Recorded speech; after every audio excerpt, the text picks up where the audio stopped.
And then we start manifesting airline tickets and new homes and cars and money and relationships. And we start also, don't miss the point here, by the way, on manifestation and affirmations there. I mean, you can manifest things, stuff in your life. But the most important thing you can do with this is you can use this for self-healing.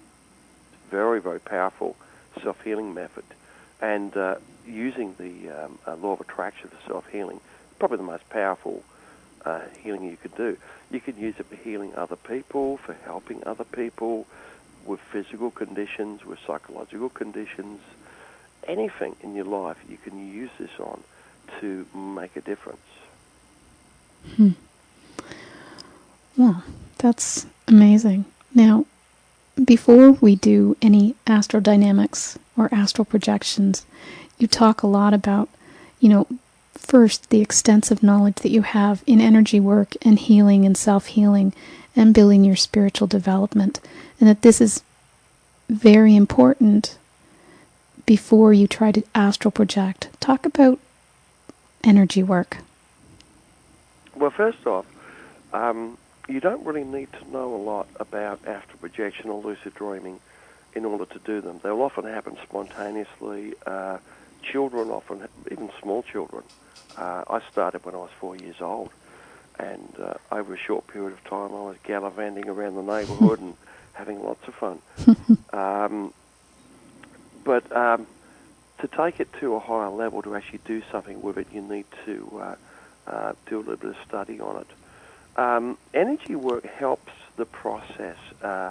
Meditation, learning how to achieve an altered state of consciousness, is invaluable for this. Because what you want to do is you want to be able to have an astral projection or a lucid dream while you are still fully mentally awake. So you are sitting in your chair, deeply relaxed in an altered state of consciousness, and then you want to trigger the separation. Now, we do this through training the body with some energy work, using my new system of energy work, which is very, very simple to do.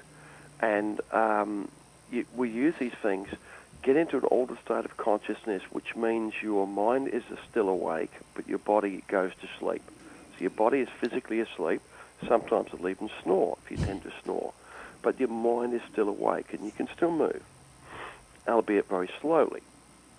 And now in that state, doing some energy work, stimulating your energy centers, and using body awareness energy techniques to trigger the astral projection reflex so that you will experience an astral projection while your mind is awake. And then your mind goes with it, and you can experience it and greatly increase your chances of remembering it. Triggering an astral projection is actually very simple. What I just explained then sounds complicated. Achieving a deeply relaxed state, deep physical relaxation, and allowing your physical body to go to sleep, and keeping your mind awake. And keeping your mind awake. So, but this is what you do every time you fall asleep, every night. So this is a very simple thing. We all do it automatically. You lay there in bed, you turn the light out, and you take a deep breath, and you cuddle down in bed, and you get nice and cozy, and you relax, and you might be thinking about something, and then your thoughts start getting disjointed, and you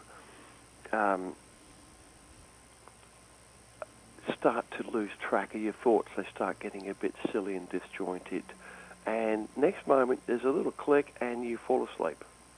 You fall asleep, and there's usually a slight falling sensation when you actually fall asleep. Mm-hmm. And what we're trying to do in the my class, for example, the Practical Astral Projection Intensive, which is an online course, a 5-week intensive we run on the internet. What we try to do there is to train people to reproduce what they do naturally when you are falling asleep each night, but to do that and keep the mind awake. To go through the same thing, deeply relax the physical body, relax the mind, still the thoughts, relax the mind, and put yourself in that same condition so that your physical body will fall asleep and your mind stays awake. And when that happens, you have an astral projection or a lucid dream. You'll shift into that.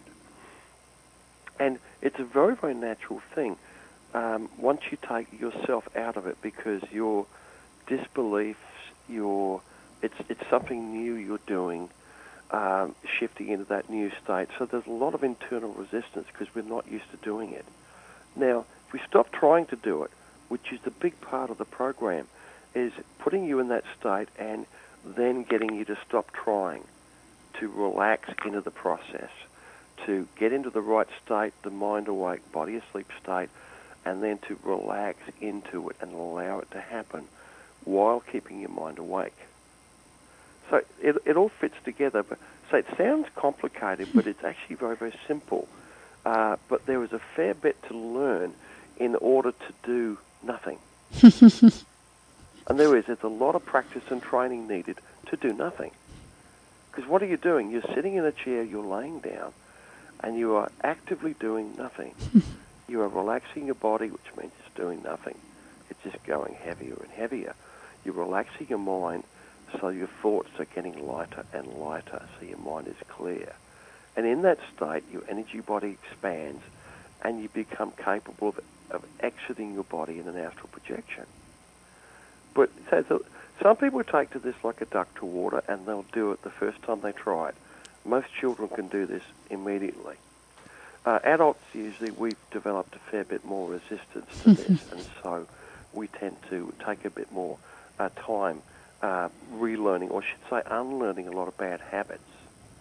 On that note, Laurie, I forgot to tell you, I'm giving away a free place in my next Practical Astral Projection Intensive, and where we teach astral projection and energy work, which is in July, to the first one of your listeners that emails my partner, Bob Felix, at programs@glidewing.com and mentions your show will get a free place in the next workshop. Very nice. Yeah. And all of your other listeners that mention your show will get 25% off everything. Wow. That's wonderful. You talk a lot about lucid dreaming, and I know a lot of people, try to do lucid dreaming. How do we do that? What is the understanding there? Lucid dreaming is incredible. I would recommend this to most people, to not just to start with, but it is easier to do than astral projection, because what you do in lucid dreaming is you program yourself to become lucid during a dream. So you're missing the falling asleep part, the tricky part of keeping the mind awake while the body falls to sleep. It takes a little bit of practice. But to achieve lucid dreaming, you program yourself to do habitual reality checks. And what a reality check is, it's very simple. And you want to do this like 100 times a day. For example, every time you wash your hands or have a drink of water, anything to do with water, do a reality check. Every time you have a cup of tea or coffee, anything to do with fluid, do a reality check. And a reality check is look around yourself and ask yourself a few simple questions. Is this situation normal? Look at the room. Looks fairly normal. Is this a normal situation? I mean, what's happening around you? Is it normal? Does the room look normal? Can I fly? Feel yourself floating out of your chair or legs. And can I put my hand through solid matter? Try and put your hand through the desk in front of you or the wall. It takes a couple of seconds. Is this normal? No, feels solid. Everything is normal. But if you do this during your day-to-day life, it might take you days or weeks for this to become habitual, so that every time, a good indicator, by the way, is the time. Every time you look at your watch or a clock, or anybody mentions a time, do a reality check.